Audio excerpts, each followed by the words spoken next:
Hey guys, welcome to my channel. This is Shama Noor and you are watching Sambro English channel.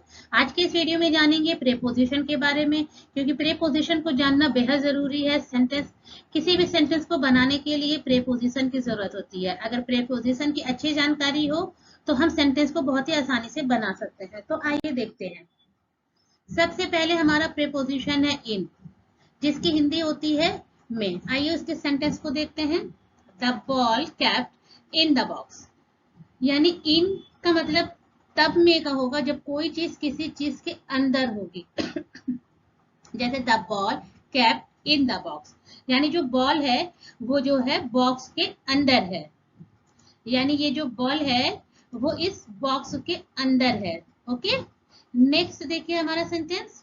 The children are in well, यानी जो बच्चे हैं वो कुएं में है, यानी कुएं के अंदर है। जो बच्चे हैं वो जो है चिल्ड्रेन, वो है कुएं में। तो the children are in the wall, sorry well.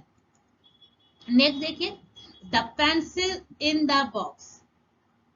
Pencil in the box, pencil हमारी जो है बॉक्स के अंदर है। इसी तरीके से आप अगर खुद को कहना चाहते हैं कि I am in the room या फिर आई एम इन द हाउस, तो अब आप इन का यूज कर सकते हैं। नेक्स्ट देखिए, इन टू का भी यूज मे के लिए होता है, लेकिन तब करेंगे जब वो मूवमेंट में हो। जैसे example, he is into my house, यानी वो मेरे घर में, कहीं वो बैठा नहीं है इधर उधर, कहीं नहीं, वो इधर उधर घर के अंदर घूम रहा है, वॉन्डरिंग कर रहा है इधर कहीं उधर, यानी वो मूवमेंट में है।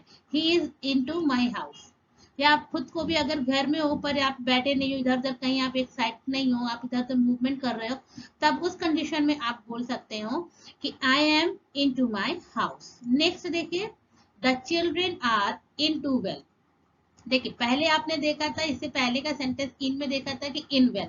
इन वेल का मतलब था कि वो अब पानी के अंदर है, लेकिन इस वक्त क्या है, वो अभी पानी के अंदर एकदम सरफेस एरिया में नहीं गया है, वो अभी क्या काम कर रहा है, मूवमेंट हो रही है। यानी कि जब पानी के अंदर मूवमेंट भी होती है ना, तो वो अभी मूवमेंट की कंडीशन में है। The children are into well.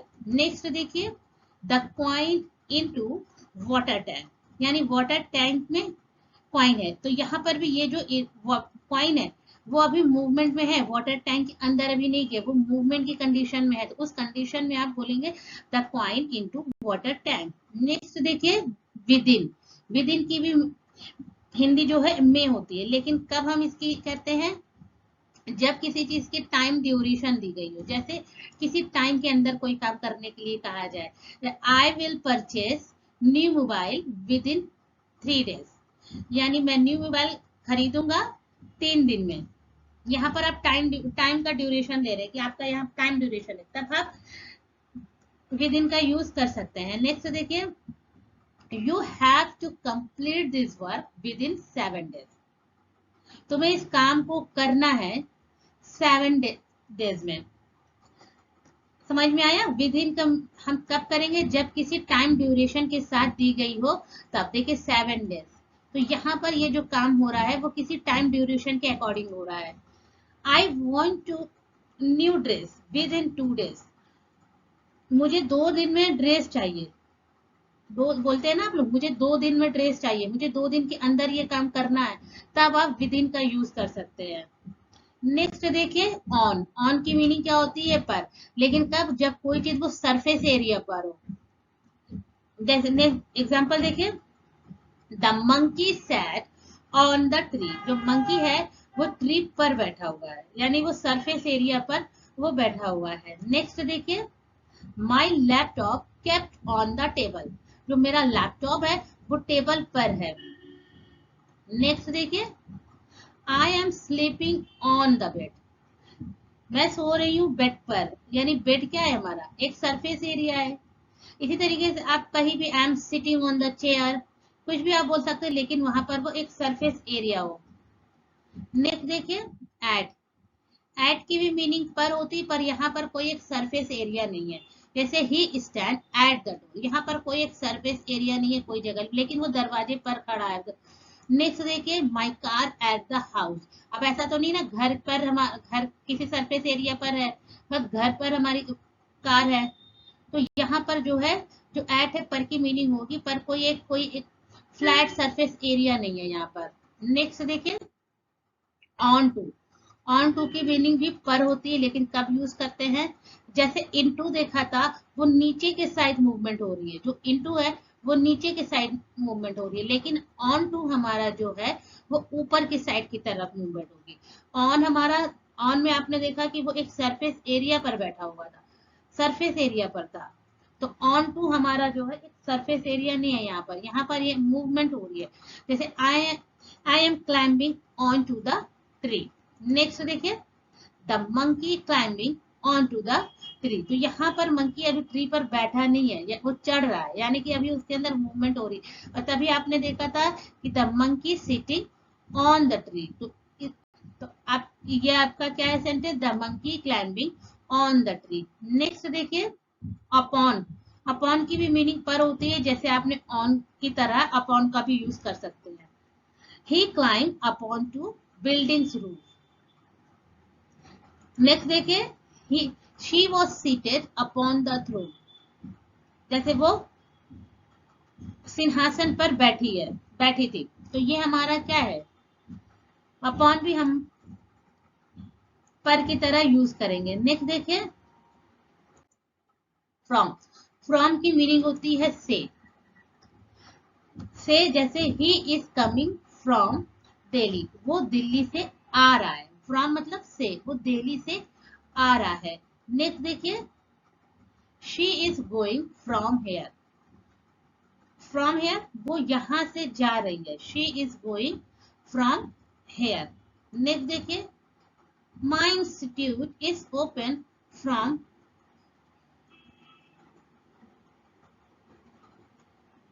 नहीं, ये सेंटेंस रॉन्ग है, सेंटेंस में अभी बात करेंगे। नेक्स्ट देखिए आई am suffering from fever.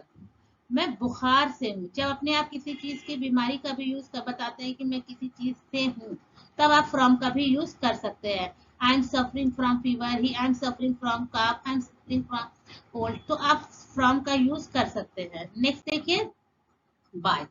Bye की मीनिंग जो है हम से के लिए यूज करते हैं। देखिए I goes to school daily by बस।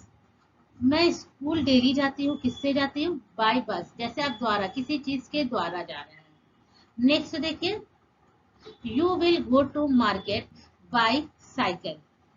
You will go to market, तुम्हें साइकिल से मार्केट जाना चाहिए, बाजार। You should have to go by bike. तुम्हें बाइक से जाना चाहिए। तो देखा आपने बाइक का यूज किया, यानी किसी चीज से आप जा रहे हैं, किसी चीज का यूज कर रहे हैं यहाँ पर, किसी चीज के द्वारा, यानी वो जो वर्क हो रहा है वो किसी चीज के द्वारा। सिंस का यूज देखिए I will studying in this school since 2 years। देखिए सिंस की मीनिंग जो होती है, सिंस की मीनिंग जो होती है वो से के लिए होती है, लेकिन टाइम यहाँ पर जब हम किसी चीज का कोई एक टाइम बता रहे हैं, मतलब एक घड़ी का टाइम नहीं बता रहे हैं, कोई एग्जैक्ट टाइम नहीं बता रहे, एग्जैक्ट टाइम के लिए नहीं यूज होता है।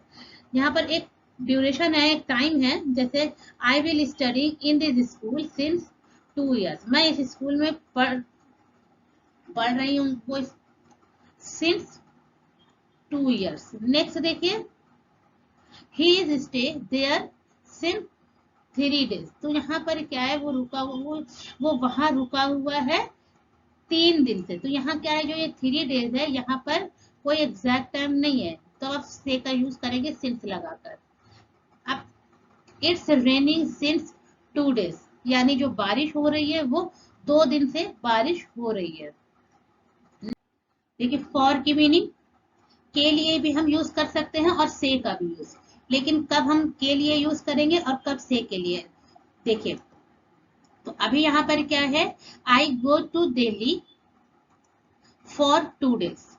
तो यहाँ पर इसकी मीनिंग निकल रही है के लिए, यानी कि ये 2 दिन के लिए जाएगा, यानी कि मैं दिल्ली जा रहा हूँ 2 दिन के लिए, तो 2 days। तो नेक्स्ट देखिए आप you will go to visit for 1 month। तो ये क्या है, वो 1 महीने के लिए वो विजिट करेगा। तो यहाँ पर आप देख रहे हैं जो यहाँ पर जो फॉर का यूज है, तो इसकी मीनिंग जो है तो यहाँ पर के लिए निकल रही है। अब कब से के लिए निकलती है, जब फॉर के आगे किसी एग्जैक्ट टाइम शो की जाए, यानी कोई आवर में, मिनट में, सेकंड में कोई एग्जैक्ट टाइम शो की जाए, तब वहां पर हम फॉर की जो मीनिंग होगी वो हम से का यूज करेंगे। You are eating food for 2 minutes, यानी कि वो 2 मिनट से खाना खा रहा है, तो यहाँ से का यूज करेंगे। के लिए का हम सेम से नहीं निकालेंगे। जब भी फॉर के आगे किसी टाइम का ड्यूरेशन, टाइम दिया गया हो, एग्जैक्ट टाइम दिया गया हो, तब हम जो है फॉर का सेम से जो निकालेंगे वो से का निकालेंगे। और जब कोई एक टाइमिंग दी गई है, जब वो एग्जैक्ट टाइम ना दिया गया हो, तब वहां से का यूज निकालें, के लिए का यूज निकालेंगे। तो दोनों में, आई होप दोनों में डिफरेंस समझ में आएगा। के लिए का यूज कब हम निकालेंगे और कब से का यूज। जब एग्जैक्ट टाइम दिया जाएगा तब हम फॉर का मीनिंग से निकालेंगे, और जब कोई टाइमिंग, एग्जैक्ट टाइमिंग नहीं होगी तब हम के लिए का यूज सेंस निकालेंगे। ओके, नेक्स्ट देखिए, इट्स रेनिंग सिंस 3 years। तो देखिए यहाँ पर सिंस का, यहाँ पे देखिए, सॉरी यहाँ पे सिंस नहीं फॉर होना चाहिए, क्योंकि सिंस के आगे 3 hours नहीं होगा, यहाँ पर हमारा क्या होगा, फॉर होगा, for. Next, I will studying for 2 hours। तो यहाँ पर देखिए फॉर के आगे टाइम बता रहा है, यानी एग्जैक्ट टाइम बता रहा है कि वो 2 घंटे। तो यहाँ पर जो है फॉर जो है हमारा क्या निकलेगा, मीनिंग से का निकलेगा। थ्रो की मीनिंग क्या होती है, से, यानी कोई चीज किसी चीज के माध्यम से किया जा रहा है, किसी चीज के थ्रो किया जा रहा है। जैसे ही सेंट मी सम फोटो थ्रो व्हाट्सएप, यानी जो है उसने मुझे कुछ फोटो भेजा, किससे, व्हाट्सएप के थ्रू। जब आप किसी के थ्रू कोई चीज भेज रहे हैं तब आप थ्रो का यूज करेंगे। उसने मुझे व्हाट्सएप, जैसे बोलते हैं व्हाट्सएप से फोटो भेजा, तो व्हाट्सएप के थ्रू बोलेंगे आप, through WhatsApp. He will send message through email, वो मुझे मैसेज भेजेगा, किससे, थ्रू ईमेल से।